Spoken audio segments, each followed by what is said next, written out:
When I woke up in the hospital bed, I couldn't stop crying. And I mean ugly crying. The kind where you can't catch your breath right, where your whole chest is just heaving. My wife kept asking me what was wrong, and I couldn't explain it to her because there are no words. There really aren't, for what I saw on the other side. What I will tell you is this: I came back different, completely different. And the thing that changed me most wasn't the beauty of heaven. It was that one place he took me. The place I never saw coming. That place that had me begging God right there on the spot, saying, please, please don't let that be where I end up. My name is David Calhoun, and I grew up in Macon, Georgia. My grandfather was a Marine. My father was a Marine. So when I turned 18, there was never really a question about what I was going to do with myself. I signed up the summer after graduation. Boot camp at Parris Island, South Carolina. 13 weeks of the hardest thing I had ever done in my life up to that point. They break you down to nothing. I mean nothing. And then they build you back up into something else entirely. Something, or rather someone, that doesn't quit, doesn't complain, doesn't stop moving forward.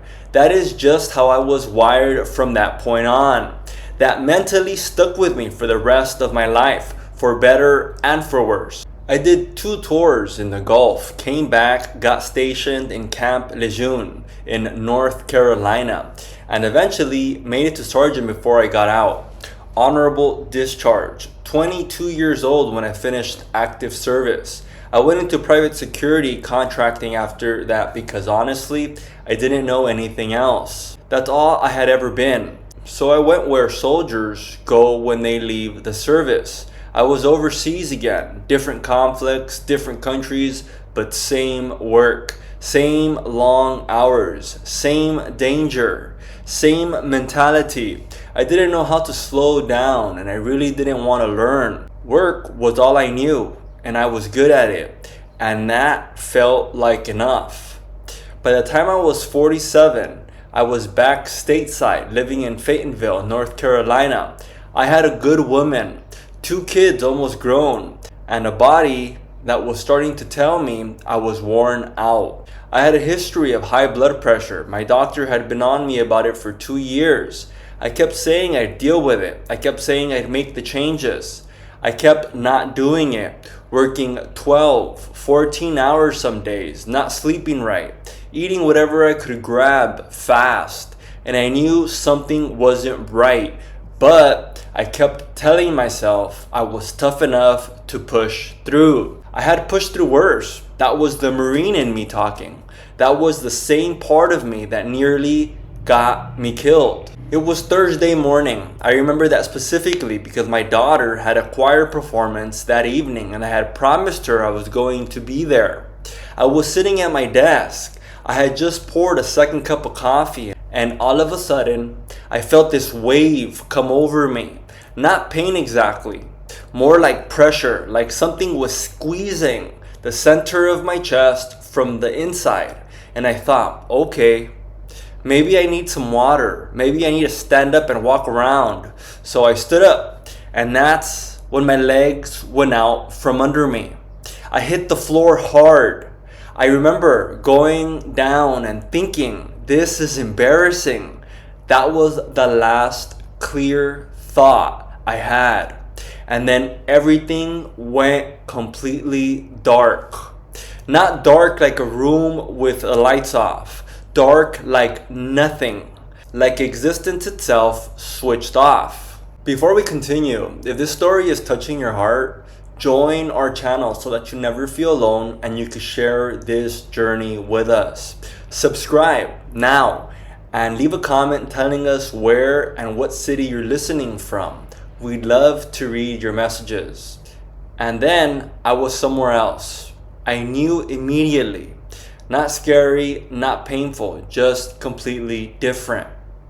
Like you had been listening to static your whole life and somebody finally tuned the dial and everything became clear. I was standing, except I wasn't exactly standing, more like I was simply present in this enormous open space. The sky above me, if you want to call it a sky, was this deep, luminous white. Not blinding, just full of something I can only describe as alive. And I felt it, that love, that electricity running through you, that feeling like you have finally arrived somewhere you always belonged without knowing it. I felt it the moment I was there, and I almost couldn't handle how much of it there was. But then he took me somewhere, and that is the part I need to tell you. Because this is the part that nobody talks about. This is the part that kept me up for 2 years after I came back. He guided me, and I can't tell you exactly how, because there were no footsteps, no walking, no vehicle. One moment I was in that open luminous space, and the next I was somewhere else entirely. And I knew it in my spirit. This was still heaven. This was not a dark place, but it was a different part of it. Separated. Like if you took a city and on one end you had the heart of everything, all of the activity, all of the life and energy at the center. And then you went 30 minutes outside of town and you ended up in this quiet place. Beautiful, but quiet. Still. The building I saw was white, snow white, and clean and well built, like somebody had put real care into constructing it. But the feeling around it was still. Like the air didn't move the same way it had moved where I had just come from. There were people outside in what I could only call a garden area behind the building. Maybe 40 or 50 people that I could make out from where I was standing. Some of them were sitting on what looked like lounge chairs. Some were standing in pairs, talking quietly to each other. A few were just on their own, not doing much of anything at all, just existing there. And every single one of them had this look on their face that I could not make sense of at first. That look, Lord, I cannot get that look out of my head. They were not suffering. They were not in pain. They looked comfortable and safe and cared for. But there was something in their faces that I recognized because I had seen it before in living men. I had seen it on guys in the service who worked 10 years for a promotion that went to somebody else. That kind of tired. Not physical tired, soul tired. Like something had been expected and it did not come. Like they had arrived somewhere and realized in the arriving that it was not quite what they had believed it would be. They were grateful to be there. You could see that clearly. But underneath it, there was this quiet, heavy missing of something they could not name and could not get back. And I said in my spirit or out loud, I still don't fully understand how communication works on that side, but I said, Lord, what is this? What is this place? Who are these people? And the answer came into me. The way answers come over there. Not like a voice next to your ear, but like something you suddenly understand at your core. The way you know your own name without thinking about it. And what I understood was this. These were believers, saved people. Every single one of them had accepted the Lord. They had made it into heaven, but they were here in this quiet, separated place. Because on earth, when God had called them and chosen them for something specific, they had spent their lives doing what they wanted to do instead of doing what He wanted them to do. And that hit me like somebody took a bat straight to my chest. I mean, I physically reacted to it, stepped back, almost stumbled, because I understood it personally and immediately. I had been a church-going man since I was a boy, saved since I was 16 years old at a little Baptist church in Macon. And I had spent 20-some years as a Marine and a contractor living my life, doing my thing, thinking I was a good man, thinking I was covered. And I never once genuinely asked the Lord, God, what He actually wanted me to do with the time He gave me. Not once in a real way. I said the prayers. I went to service when I was stateside, but His calling, his actual assignment for my life. I had set that off to the side the way I kept setting aside my blood pressure medication. I started looking at these people more carefully, and one thing I noticed was that the people serving in that place, the ones moving through the building with purpose, were different. They had this quality about them, this energy, like light was coming off them at a different frequency. And the ones sitting out in the garden, as beautiful as it was, as comfortable as everything looked, they were not part of that activity. They were watching it the way you watch something from outside of a window. They were taken care of, but they were not participating. And I said, Lord, the ones serving, who are those? And I understood immediately. Those were the ones who had done what they were called to do. That was the entire difference between the two groups. Just that, what they did with his calling when they were alive. I started to cry right there in heaven. I started to cry like a child. And I said, Lord, I do not want to be here. Not this place, not this. And he let me stand there long enough to feel the full weight of what I was seeing. He did not rush me away from it. He did not comfort me out of the discomfort quickly. He let me understand it down into my bones, because that is what he needed me to carry back with me. That is what he sent me back to say. You can be saved and still spend eternity in a place that feels like a beautiful waiting room, comfortable, taken care of, but removed from the fullness of everything he had prepared for those who answered when he called. Now, I need to be clear about something, because I do not want anybody hearing this incorrectly. This is not a place of punishment. These people were not suffering. They were not in torment. It was genuinely beautiful. The garden was real. The care was real. They were safe and they were loved. But there is a difference between being in heaven and being in the fullness of what heaven holds for those who were faithful to what he called them to do. And that difference, that look I saw on those faces, I would not wish that on my worst enemy. That tired, grateful, something is missing look. No, that is not where I'm going. Not after seeing it with my own eyes. When they brought me back, when the paramedics brought me back, I had been down for almost 6 minutes. Full cardiac arrest. They hit me with a defibrillator twice before I came around. And when I opened my eyes, the first thing I said, according to the paramedic working on me, was that I needed to call my pastor. She said I said it before I even knew where I was, before I knew my own name, or that I was lying on the floor.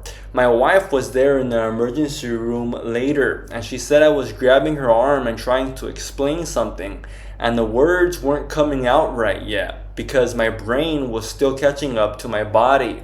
But I knew exactly what I had seen, and I knew exactly what it meant for the rest of my life. The first Sunday I could get back into church, I stood up and told my pastor everything.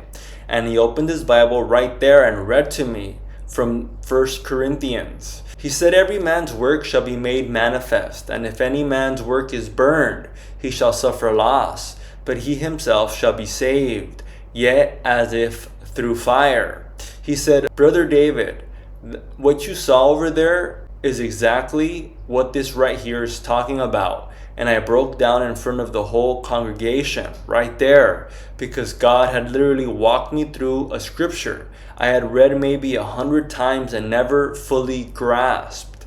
Not the way I grasp it now, at that moment. Not with that garden in my memory and those faces still burned into me. I left the Marines because somebody official told me my service was done. I had spent the last 3 years understanding that my real service, the one God actually drafted me for, has barely started. I go to churches now. I go to men's groups. I go wherever somebody will let me stand up and say what I saw. Not because I think I'm special, not because I enjoy revisiting cardiac arrest, but because he sent me back with something specific to say, and I'm not going to stand in front of him one day having stayed quiet. I know what that place looks like. I know exactly what it costs to end up there. And the price is every year you spent putting his assignment for your life second to your own plans. The thing that stays with me most is those two men I saw standing near a tree. One of them had his hands resting on the bark, just talking low to the other one. And the look on his face was so specific, so precise. Not angry, not broken. Just that deep, settled tiredness of a man who knows he left something undone on the other side and cannot ever go back to the finish line. He was saved. He was there. He was cared for and safe, but he was going to spend eternity knowing what he had been called to do and knowing he never did it. And I stood there watching him and I thought, Lord, I almost was that man. I came this close to being that exact man. And I just kept saying, I don't want to be there. I don't want to be there. And God said, then you already know what you have to do. This story is not just an account of a near-death experience, but a profound invitation to reflect on the meaning of the time we are given. Too often we go through daily life on autopilot, overwhelmed by commitments, deadlines, and our own personal ambitions, forgetting to ask ourselves what our true purpose really is. David had touched the boundary between life and death to understand how much individual choices can weigh on the soul, turning a second chance into a shared mission. His journey reminds us that it is not enough to simply exist or let the days drift by. We must listen to that inner voice calling us toward something greater.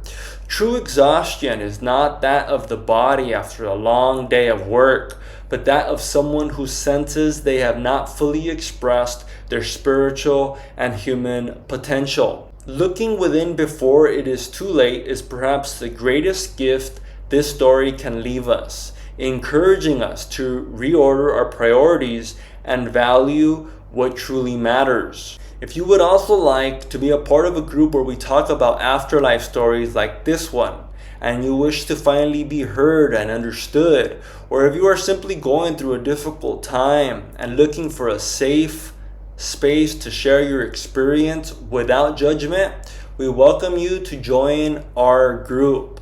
You will find the link to join directly in the description pinned or in the first comment. Also, don't forget to subscribe to the channel so you don't miss more videos like this one. And leave a comment letting us know where you're listening from.